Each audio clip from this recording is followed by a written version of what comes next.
Hey there, welcome to part 2 on my video series about my 1969 Glastron ski boat. Part 1 I kind of went over how I got this boat at an auction. Um, Basically was advertised as kind of a turnkey boat, which I think is still more or less true. But just kind of digging into things here more in episode 2. Did find a few things for sure I'll need to address before getting it back in the water. Um, for example, there's some kind of mold growing on the carpet, which I'll cover here and what I plan to do on that. So um, stay tuned and we'll check it out. So the one thing for sure I'm going to do right away here is replace this carpet. So I lifted this up and there's all kinds of mold under here. So what I'm going to do is just take these seats and toss them out here. I'll try to salvage the actual seat, I think, but then these boxes are kind of shot, and I'm going to just tear out the rug as well and just throw that all away and then just get new carpet. Alright, so I got my old carpet out now.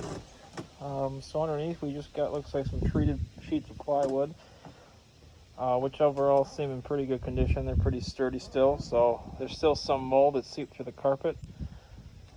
So what I think I'll do there, I'm going to kind of sweep up this debris.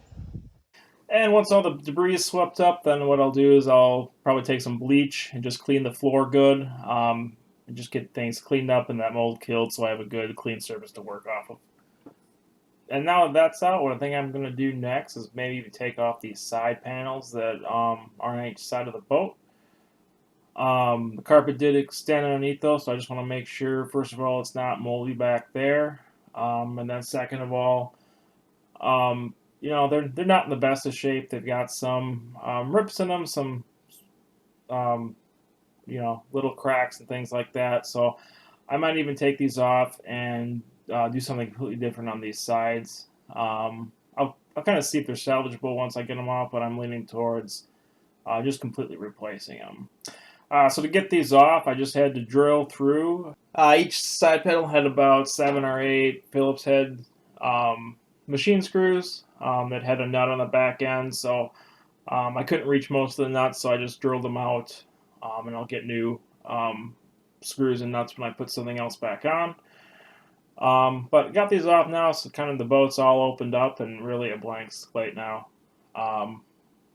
for me to change whenever I want. So overall, the boat's probably going to be a little bit more of a project than I had hoped. But all things considered, I don't think it's going to be that bad.